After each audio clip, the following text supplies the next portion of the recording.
참 아이러니한 것이 역사상 가장 악한 사람들은 모두 자기 관점에서는 가장 선한 사람들이었습니다. 자신이 남보다 도덕적이고 양심적이라고 믿고 있는 사람의 무의식에는 엄청난 공격성이 도사리고 있는 경우가 많죠. 그리스도를 십자가에 못 박은 바리새인들은 도덕적인 성직자들이었습니다. 히틀러는 자신이 그 누구보다 도덕적이라고 믿었죠. 철학자인 니체는 자신이 정의롭고 선하다고 말하는 사람들을 조심하라 라고 경고했습니다.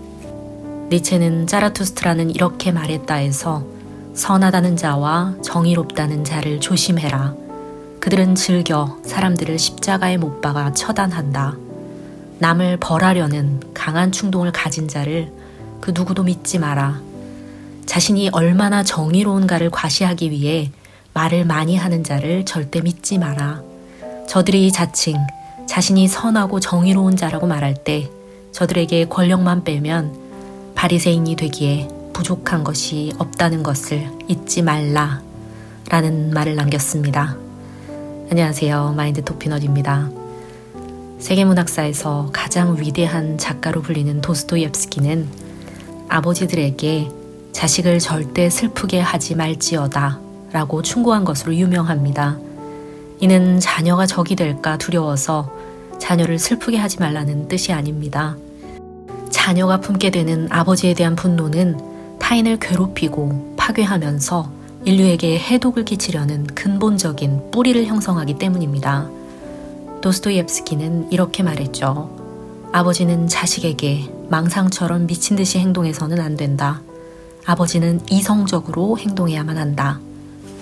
그 전형적인 예로 수백만 명을 살해하고도 양심의 가책을 느끼지 않은 소련의 독재자 스탈린의 아버지는 폭력적이고 잔인했던 것으로 유명합니다. 스탈린은 어린 소년 시절부터 폭력적이며 잔인한 아버지를 증오하며 커나갔습니다. 어린아이들은 부모의 폭력적인 면을 증오하면서도 상대를 복종하게 하는 폭력의 효과를 그대로 보고 커나가기 때문에 이런 폭력적인 성향은 아이의 무의식과 내면에 그대로 흡수되어 아이의 세계관이 형성됩니다. 스탈린의 친구였던 요제프 이레마 슈빌리는 스탈린에 대해 이렇게 증언했습니다. 스탈린은 아버지를 증오했다. 부당하고 무서운 폭행은 이 소년을 아버지만큼 사납고 무정하게 만들었다. 힘이나 나이를 무기로 타인에게 권력을 행사하는 사람들은 스탈린의 눈에 마치 아버지처럼 보였기 때문에 스탈린은 자신보다 우위에 서려는 모든 이들에 대한 복수심이 자라났다. 복수심의 실현은 어린 시절부터 스탈린에게 무엇보다 우선하는 목표였다. 아버지가 휘두른 위협적인 폭력은 어떤 식으로든 그의 내면에 흡수되었다. 히틀러의 아버지 역시 히틀러와 형을 매일같이 채찍으로 때렸고 엄격하게 통제했다고 알려져 있습니다. 히틀러는 구타와 학대로 인해 아버지를 사랑한 적이 없었고 늘 원망하고 두려워했다고 말했죠. 이렇게 자란 아이는 성인이 되면 외부 세계를 폭력으로 해결하려고 합니다. 아버지와의 동일시가 일어나는 것이죠. 어린 시절 아버지에게 꾸준히 받아온 자신의 고통을 타인과 인류에게 꾸준히 되돌려주려는 것이죠. 무의식에서 박탈당한 것은 언젠간 반드시 보상되어야 합니다. 이것은 무의식적으로, 즉 자동적 시스템으로 수행되기에 의식으로 통제되지 않죠. 악행은 어린 시절에 대한 복수입니다. 어린 시절 받은 고통을 타인에게 되갚아줘야만 억울하지 않죠. 실제로 히틀러는 PTSD 증상이 있었습니다. 박탈당한 안정과 어린 시절의 박해는 그를 무시무시한 박해자로 만들었죠. 심리학자인 아들러는 인간이 무력감과 열등감을 느낄수록 이런 열등감을 보상하기 위해서 이와는 반대되는 우월성을 향한 욕망과 공격성이 늘어난다고 말했죠. 히틀러의 아버지에 대한 분노는 엄청난 파괴성으로 발현되었습니다. 히틀러는 엄청난 편집증에 시달리기도 했습니다. 권력의 정점에 있을 때 아버지에 대한 악몽을 자주 꾸고 밤에 비명을 질렀다고 알려져 있죠. 히틀러는 유대인을 극도로 두려워하며 독살당할까봐 늘 두려워했죠. 그의 유대인에 대한 두려움은 공격성이 되어 600만 명의 유대인을 학살하게 됩니다. 인간은 의식적으로는 부모의 상을 반복하고 있다는 것을 모르지만 도스토옙스키는 남성의 운명이란 결국 어린 시절에 동일시한 아버지의 상을 어른이 되어 외부에 다시 투사하면서 반복하는 것에 지나지 않는다 라고 말했습니다. 프로이트는 도스토옙스키의 작품들을 가장 위대한 문학으로 꼽았습니다. 도스토옙스키의 작품들이 정신분석의 핵심을 꿰뚫었기 때문이죠. 프로이트에 따르면 아버지가 거칠고 폭력적이며 잔인했다면 아이의 초자아는 이런 특성들을 그대로 물려받게 됩니다. 초자아는 보통 부모나 권위자, 종교를 통해 억압되고 내면화된 옳고 그름에 대한 생각이 그 바탕이죠. 초자아는 부모처럼 죄책감을 주거나 반대로 자부심으로 보상해주기도 합니다. 지나치게 엄격하고 가학적인 부모를 둔 아이의 초자아는 가학적이고 엄격한 반면에 자아는 자학적이 됩니다. 자아가 자학적이라는 건 수동적이고 여성적으로 되는 것이죠. 그래서 억압하는 아버지 밑에서 크면 무의식에서는 엄격하게 억압하고 겉모습은 여성적이고 수동적으로 보이는 경우가 많습니다. 이런 경우 자아는 신기하게도 응징을 받고 싶다는 강한 욕구를 가지고 자신을 운명의 희생자로 만들면서 자기 자신을 벌하는 태도를 갖게 됩니다. 한편 초자아가 가하는 가혹한 처벌에서 만족을 얻으면서 죄책감을 내면화합니다. 프로이트는 모든 응징은 심리적인 거세이며 어린 시절 아버지에게 복종하며 느끼는 만족이라고 보았습니다. 운명이란 결국 훗날 아버지의 모습이 다시 투사되는 것에 지나지 않는다 라고 말했죠. 니체는 아버지 안에서 침묵했던 것이 아들을 통해 말해지게 된다. 나는 그 아들에게서 그 아버지의 드러나지 않은 비밀을 발견한다 라는 유명한 말을 남기기도 했습니다. 초자아는 아버지의 성격을 띠죠. 어린 시절 아버지나 권위, 종교적 가르침, 도덕교육의 영향을 받아 억압에 빨리 굴복하면 굴복할수록 그 후에 보이는 초자아의 자아에 대한 지배력은 더 커집니다. 이는 죄책감의 형태로 크게 드러나죠. 아버지의 권위나 종교에 굴복하고 남은 내면의 잔여물은 죄책감과 죄의식입니다. 이 때문에 아버지에게 빨리 복종할수록 죄책감은 더 강해지고 자아는 더 약해지는 경향이 있습니다. 여기서 오해하지 말아야 할 점은 아이가 느끼는 어머니 아버지 상은 실제 객관적인 모습보다는 아이가 생각하고 느끼는 주관적인 상입니다. 아버지 상의 역할을 어머니나 할아버지, 할머니가 할 수도 있죠. 말 그대로 표상이기에 실제 아버지가 아닐 수도 있습니다. 초자아는 이렇게 아버지의 표상을 동일시하며 형성되고 어머니의 사랑하고 안심시켜주는 기능은 자아의 기본으로 내면화됩니다. 도스토옙스키는 어린 시절 아버지와 동일시를 통해 만들어진 초자아가 두 가지 형태로 발현된다고 보았습니다. 하나는 아버지 표상을 지닌 대상에게 복종하려는 유형입니다. 아버지 표상과 유사한 권위자의 명령에 무의식적으로 복종합니다.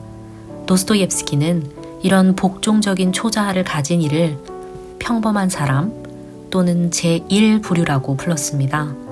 제1부류는 복종이 천성적으로 내재화돼서 권력자나 신에게 아버지에게 그랬듯 곧바로 복종하는 사람이죠.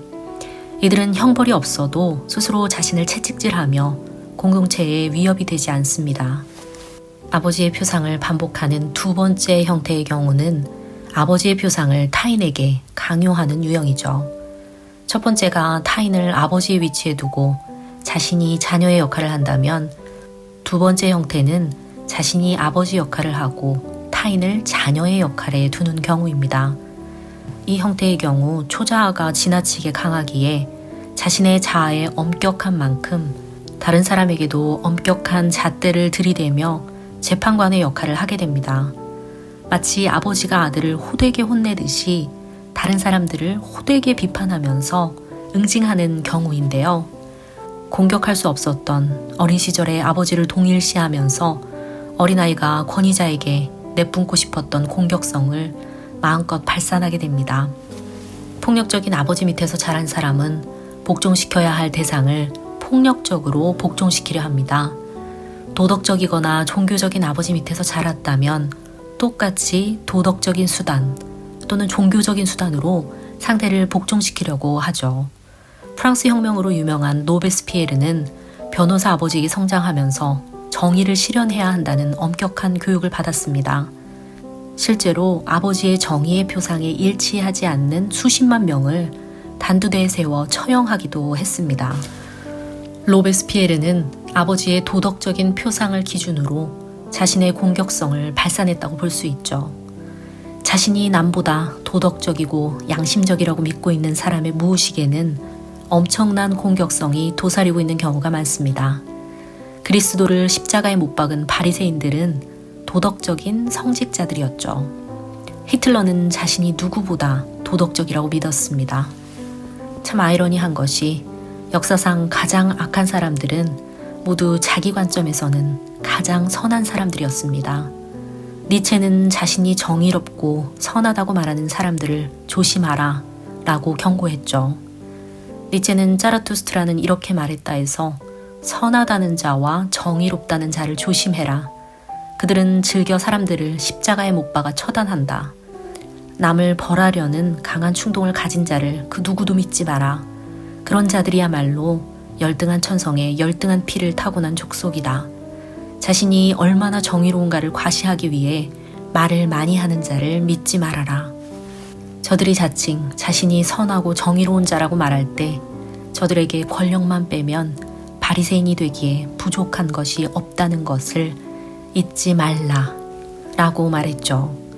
힘이 없는 어린아이는 부모에게 밉보이지 않으려 굴복할 수밖에 없습니다.